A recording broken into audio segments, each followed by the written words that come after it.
Thanks so much for joining us on 13 News at noon. I'm Felicia Lawrence, and there have been more than 200 homicides in Indianapolis this year. The latest deaths stem from a double stabbing early Sunday morning. Just hours ago, the Marion County Coroner's Office identified the two men killed as 31-year-old Tyler Amos and 32-year-old TJ Walker.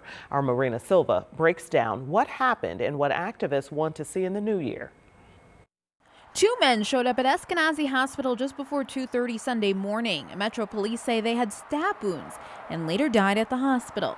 At the same time, Metro Police responded to a fight at 855 North High School Road. They tell us the two are connected. The two men that have died have now added to the list of more than 200 homicides in Indy just this year. Reverend Charles Harrison with the Indy 10-Point Coalition works to reduce violence in the city, but he says homicides keep going up. It's frustrating because this now is the fifth year in a row that we have seen 200 plus homicides in the city. The last 9 years we have seen record-breaking violence in Indianapolis. The number of people killed is high once again, but fewer than last year. In 2023, there were 216 homicides in Indianapolis. As of Sunday, there have been 205 in 2024. 200 plus homicides a year seems to be the new norm. So we certainly have to find a way to address that so we can dramatically bring these numbers down. Reverend Harrison says anti-violence groups are trying to address the root causes, but there are challenges. There's not enough groups to cover the whole city anymore. He has a message to Indy about all the violence. We got to do better. I think we have to do better as a city. I think people need to do their part when there are arguments and they happen to be there, to try to be peacemakers and to get people to settle these arguments and conflicts in more nonviolent ways. More people settling conflict in nonviolent ways. In Indianapolis, Marina Silva, 13 News. All right, thank you, Marina. And right now, 13 News is working to learn more about IFD's investigation into an overnight building fire on Indy's Near East Side. So we first told you about this as breaking news on 13 Sunrise. It happened just after midnight along East Washington Street near Oriental Street at the Assembly Apartments. And this is the scene from the area near the Ash and Elm Brewery. At this hour, no word on any injuries. And 13 News will keep you updated once we learn any information. You can stay with us on air and online at WTHR.com. All right, let's switch things up. We have to talk about the weather outside because it is a clear day. It's a warm day. And we are seeing more people out and about, you know, post-holidays. Maybe some folks returning home or some folks doing some shopping there. So a little bit of a backup right there. Yeah, we do see a dry part of our forecast now, but I think the last 36 hours of the year, and we only have 36 hours left in the year, are going to include rain, unfortunately. I have some little bit of good news, a little bit of bad news. The bad news is the rain. The good news is I think it may be out by the time we ring in the new year. So let me show you what's moving our way. This is what we're tracking, and it's the system that is expected to bring us rain starting as early as tonight and then continuing through early tomorrow and maybe lingering with some scattered showers. But it may be out of here just in time so that ringing in the new year, we won't have rain falling. Let me show you what to expect. Currently, temperatures are a bit on the mild side, 45. That's well above where we should be for this time of year. This is still a part of that mild air mass that's been in place, but the temperatures are expected to drop over the next several days. And once we get into the evening, there's that arrival of some rain arriving sometime tonight. Let me show it to you a bit of a different way. We are expecting some peaks of sunshine, maybe between some high thin clouds for the early part of the day.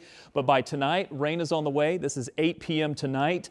That will carry us into the overnight, expecting some scattered showers, although the heaviest will stay to the north for the early morning, continuing into the afternoon. And by the time we get to midnight tomorrow, most of the precipitation is out of here. But look at the temperatures. They are expected to drop. So certainly some colder air that's going to be moving our way.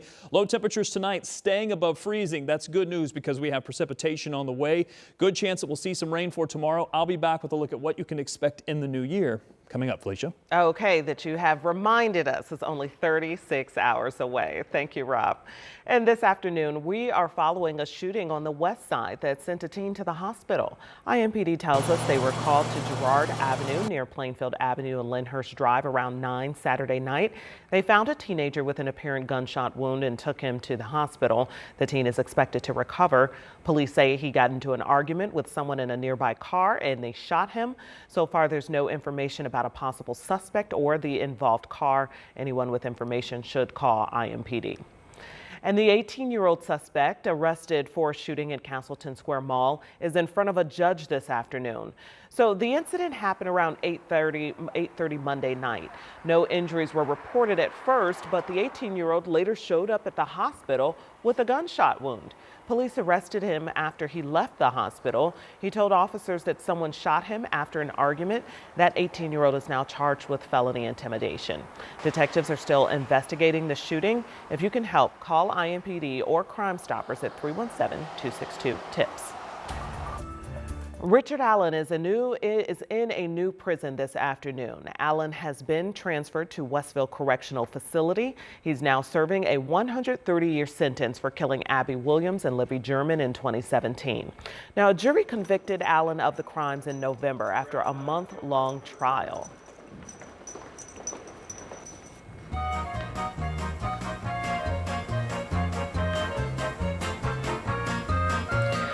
And tonight marks the 6th night of Hanukkah. Each night, the Indianapolis Jewish community is lighting the community menorah.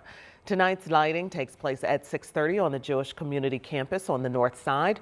The Indianapolis Jewish Discovery Center is hosting that gathering, and there will be a brief prayer beforehand. Also, you should know today is the 5th day of Kwanzaa, and over the weekend, the Indiana State Museum hosted a Kwanzaa Community Festival for the first time. So the museum partnered with Witherspoon Presbyterian Church for the event. The senior pastor says his church has celebrated Kwanzaa for more than 50 years, and he's reminding people the principles do not end when the festival does. At Witherspoon, we talk about living Kwanzaa 365 days a year. Even our Kanara never goes away. You will find that they can be celebrated by anyone. It doesn't matter who you are, your walk of life, your race, your creed, any of that. But talk about it with especially the children, because Kwanzaa is a lifestyle. Kwanzaa is a lifestyle. It continues through January 1st.